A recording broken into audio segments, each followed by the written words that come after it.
Welcome back to Kingswood Editions, episode 2. My name's Tara Wood and I'm the Managing Director. Hi, I'm Daniel Axelrod, Estate Planning Manager here at Kingswood Partnership. So on today's episode, we'll be talking about various different topics, but we do want to cover one of the main concerns that we're getting from clients this month. We also want to talk about protection for your pets, who's going to look after them. Also going to cover about split families. Not everybody has a 2.4 children. We understand that. Inheritance that you may have had, and how you want to protect it.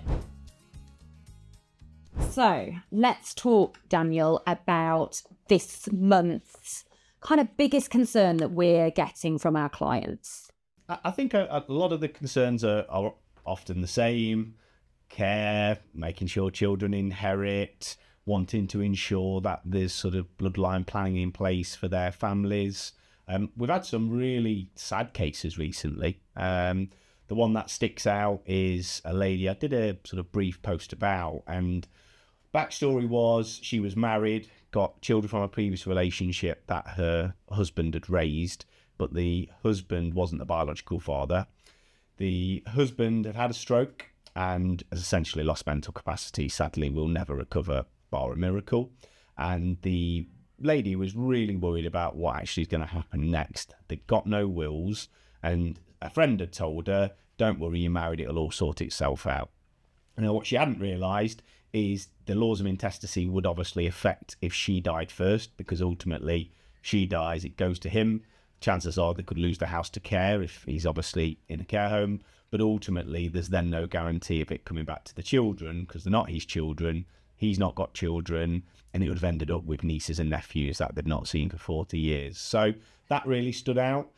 We've done some planning for the client, but unfortunately it's not perfect because nothing ever is when you find yourself in those circumstances. So that's one that really stands out to me, because the reality is the client's now hoping her husband goes before her, and I don't think any person wants to find themselves in a situation wishing their spouse dies before them. No, and I think that's what we call being proactive with your planning rather than being reactive. And I think people push things to the right when actually you don't know what's going to happen. Therefore, while you're thinking about it, you need to be picking up the phone, you need to be reaching out so we can go through the different options, because ultimately the longer you leave it, it reduces sometimes. Yeah, and I think also don't put off the inevitable, because the reality is most people know they need a will. So put it in place now when you don't need it. Don't wait till you do need it and then find out it's too late. And for a lot of people, you do have to give bad news, and they're looking for you to sort of wave a magic wand at things that sometimes just isn't possible. And this was a classic case of, if they'd have put a will in place, it wouldn't have cost them a lot of money at all, and everything they worked for would go to they wanted to. But because they haven't, ultimately hundreds of thousands of pounds are going to leave that family if things don't go according to plan. And it's fair to say they've already not gone according to plan, hence his health is the way it is. Well, very recently it's been in the news about Liam Payne. Obviously he's been in the press for some months now, but last 24 hours has been about his will, and or lack of. Yeah, absolutely. And his estate and what's happening to his estate. One thing that we are reading from the press, and we know from the rules of intestacy, that it will go to his son. Yeah. His son's under the age of 18, under 10. Who manages that? Well, from sort of what we've read, it's going to be his mum, which sounds okay. But if you asked most parents that have left money to their children, do you want your ex-partner in charge of it? I'd hazard a guess 90% would say no. Yeah. Not every parent is Cheryl Cole that's worth sort of tens of millions of pounds. There's plenty of parents that will be left in that situation with very little money, and potentially now sort of see that as an opportunity to enhance their life, not their child's life. Now, I appreciate that's a hard-hitting thing to say, but I'm sure there's many parents out there that the last person they would want in charge of their kids' money is the other parent or ex-partner. And in terms of when will Liam Payne's child technically inherit the money? So likely 18, where obviously the rules of intestacy would deem him as an adult. So obviously extremely worrying with the sort of money that's being reported that an 18-year-old will get that with no supervision or protection to that money. Let's just hope he grows up to be a sensible 18-year-old that doesn't waste a penny. And I think in our experience from our clients that we speak to on a day-to-day basis, I would say less than 20% of people leave their children at 18 the money because they feel that maybe 21, 25 is a better age. Absolutely, yeah. I think most importantly is actually how the money's left. Yeah. Because ultimately, Liam Payne's son can grow up and do what he wants with that money at 18. Now, he may invest that in the best education money can buy. He may invest that in property. He may spend it on drugs, alcohol and gambling. And unfortunately, there's no control on that. So although age is important, control's the most important thing. And that's where things like trusts would have been recommended for anybody with an estate that value. So you can put nominated people in charge. So money can, one, be drip fed for what it's appropriate for. Yeah. Because there's a lot of people at 18 who do need money for university and to buy property, to travel. That's completely acceptable. And I'm sure if you asked Liam Payne, would he be happy his son used money for that? Then yes. But if you asked him, would he be happy with his son wasting it on other things? It'd probably be no. And that's where a trust is so important, because although age is a number, age is obviously just a guidance. The idea of a trust is somebody of sort of a trusted standing and somebody you implicitly know is going to do right by your loved ones, manages the money for a period of time, and usually very important where we're talking anything 6 figures and up. And let's talk about his partner, because without a will, what's happening with his partner? Well, she's getting nothing. She's got as much as you and I have. Yeah, which again, when you write a will, and if you're proactive about a will, you can obviously stipulate, and I'm sure if he'd have written a will, there would have been an amount of money going to his son. Of course there would have been. It may have had different rules around how the money was going to pass, but I'm sure there may have been provisions for a partner.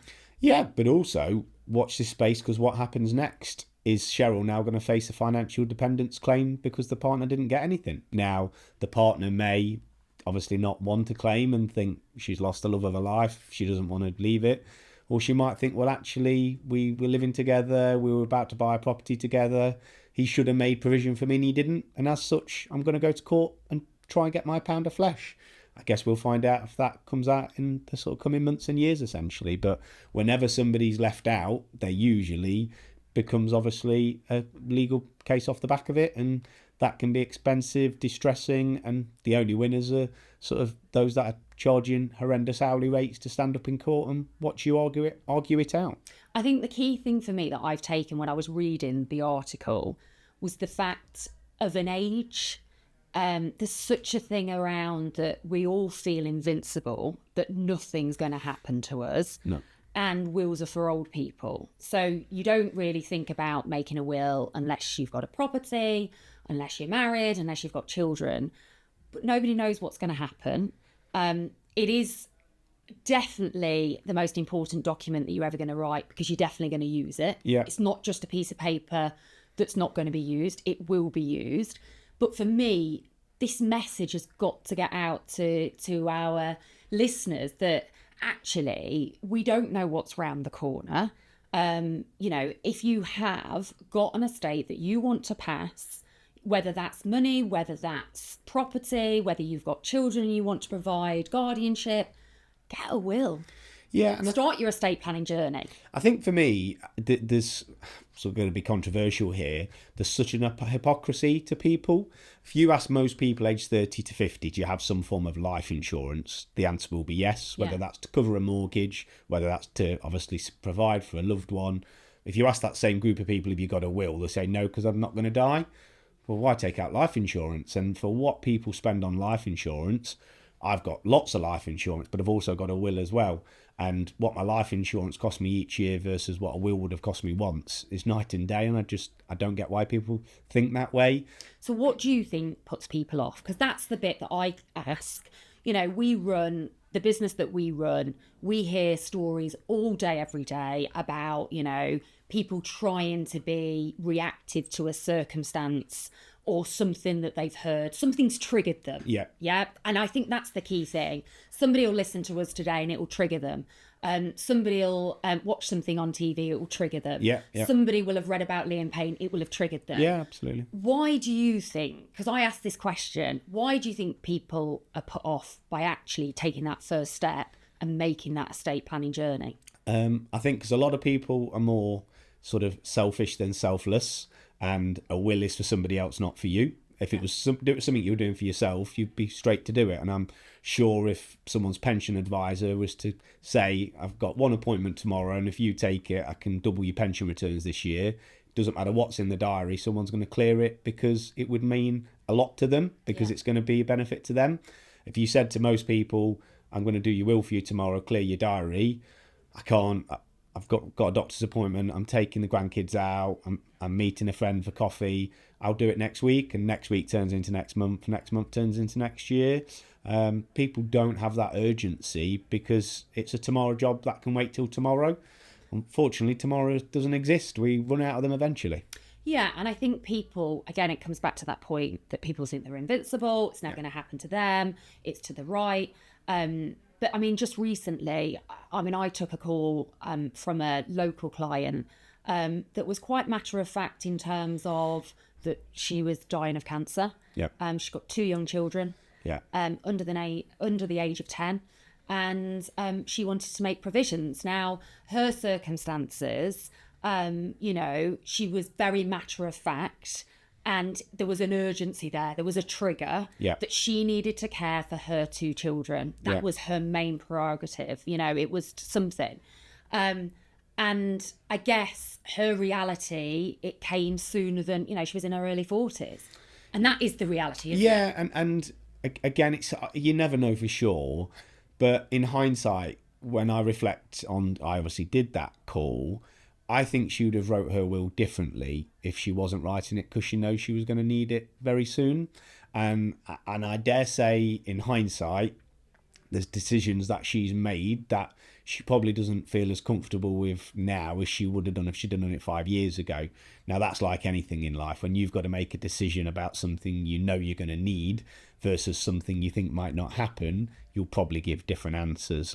And whether it's the right answer now or the wrong answer now, I guess we won't know. Yeah. But her wishes were very different to what most clients in that family circumstance were. Mm-hmm. Now, she could just be the outlier, or she could be the person that's now making a decision under duress, and by making a decision under duress is making the wrong decision. And that's not duress of anybody else, that's duress of herself, because she's looking at the clock, not knowing if tomorrow's going to be her last day. Yeah, there's a time pressure and there's a reality that will is going to be used. But I guess for us, we're trying to get that reality out to everybody. This document will be used, whether that's in a week, whether that's in 10 months, whether that's in 2 years, whether that's in 10 years. And I guess for us, we're hoping that, it's in the future. Of course we are. Every client we speak to, we're hoping that it's in the future. But ultimately, again, on a weekly basis, we come in on a Monday morning and somebody that you think had got years, we hear a story that they've passed away over the weekend. And that's not uncommon for us. No, and I think also, don't think writing a will, whether you do it now or in the future, is going to delay when it's needed. Ultimately, we don't know whether you do it now, in 5 years, 10 years or 20 years, when you're going to need it. You're never going to do it too early. But I always use the example of someone winning the lottery. If I said to you, you've just won the lottery and you've got to tell me in 5 minutes what you're buying, who you're giving what, and what you're spending it on. Yeah. Or I said to you, take a week, think about it and come back to me and tell me what you want to do. Are you telling me you'd make the same decision? I don't think you would. In the heat of the moment, with the emotion and the euphoria of winning the lottery, you'd be helping every man and his dog and making sure you sort of can change the world. After a week, you'd probably reflect and actually think about the people you could help, you would help. What's it going to mean for you? Is it something you're going to go public with? And a will is an emotional thing. So comparing it to the lottery for a lot of people may sound silly, but would you make a decision differently under pressure as to what you would with time and concise and thorough planning? You would make a different decision. So guess what? With your will, you'll probably make a different decision as well. I think as well, one of the common myths I come across is people think once they've made a will today, that's it. Yeah. So I think there's that dread of I've got to be so final in what I put down in that document. because I can't change it.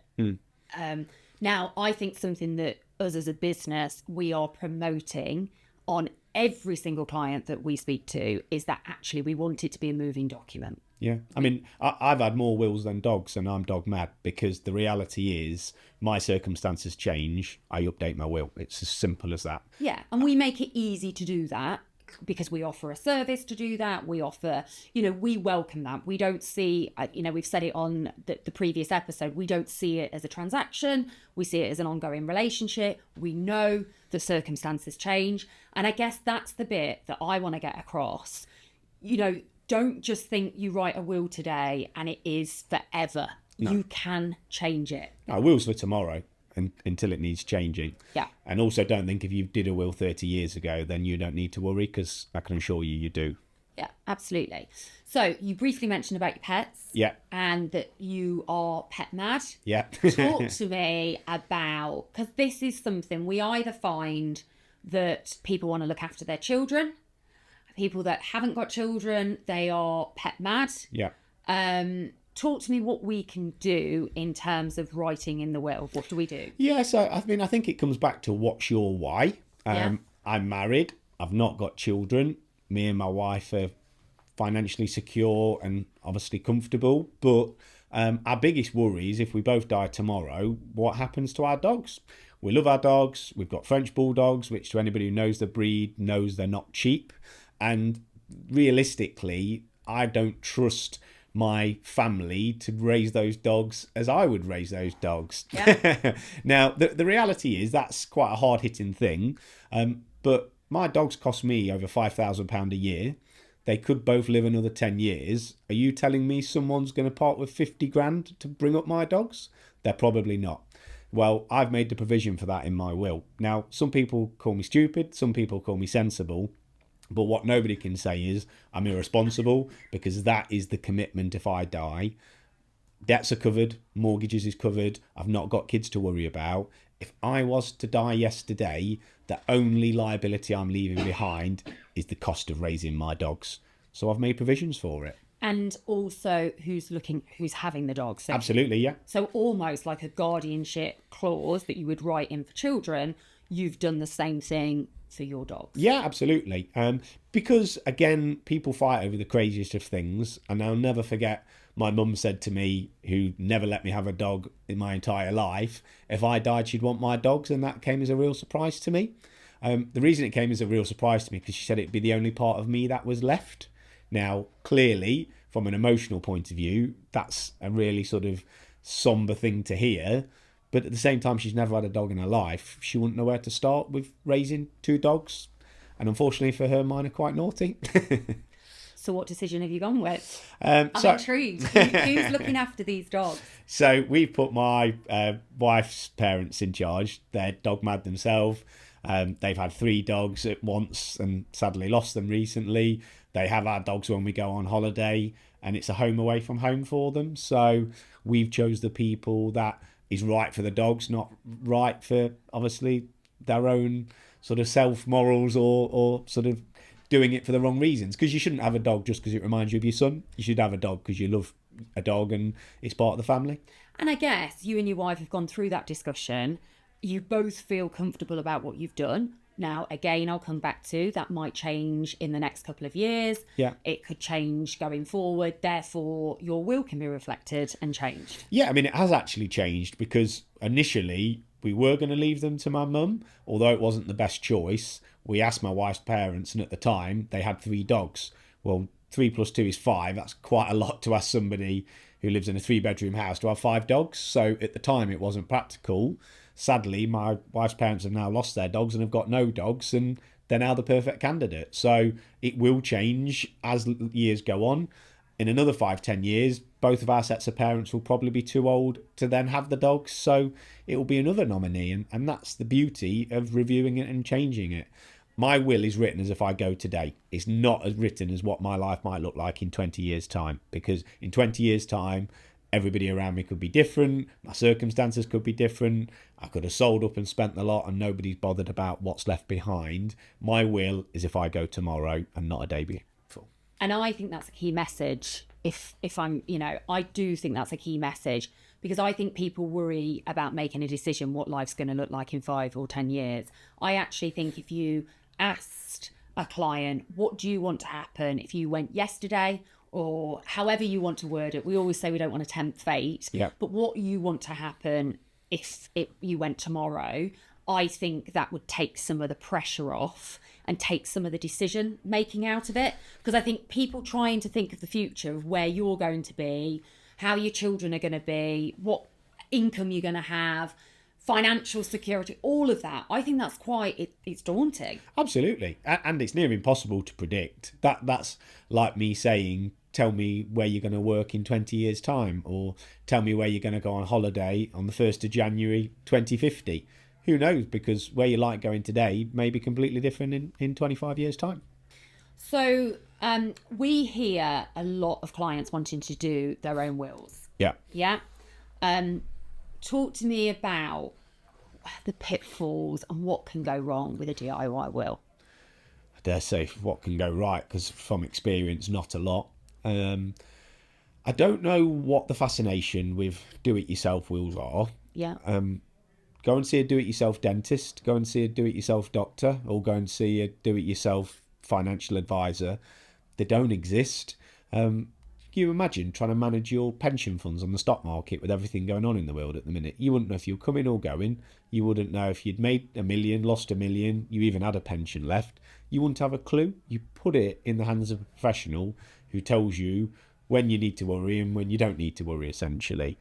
I don't know why anybody thinks they're capable of writing their own will if they've got no sort of financial or estate planning background, essentially. I mean, I think one of the biggest things is, well, I want it to go to husband or wife, partner, and then I want it to go to the children. So I think in clients' minds, they think it's just going to be straightforward and simple. Yeah. That's what I come across when I'm speaking to clients. Then when you talk to clients and you tell them the different options that are available and the estate planning options that are available, yeah, then clients go, oh, actually, now I get it.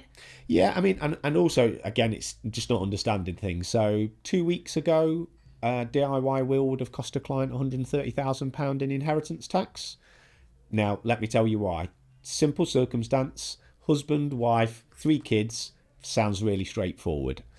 The wife's mum lives in the property, and in the will, one liner that said, if I go before my mum, she can live in the house till the day she dies. What they hadn't realised is that created a gift between parents and not a gift between spouses. In £1 million property, you leave £1 million property to your parents, and the taxman's going to take 40% of anything over £325,000. That's how easy things go wrong, and that's how people end up in financial tatters, because they thought they knew best. They went cheap and ended up losing their family fortune as a result. Yeah. I mean, for me, that just sums it up and concludes why people shouldn't be writing their own will. No, and it's such an innocent thing to do, because most people who've got a mum or dad that lives with them would write that one line, don't want my husband to kick my mum out. But the reality is that's got to be done in a structured way where trusts are used to ensure that happens. A will is not going to do that for you without creating huge tax problems and huge consequences for everybody else.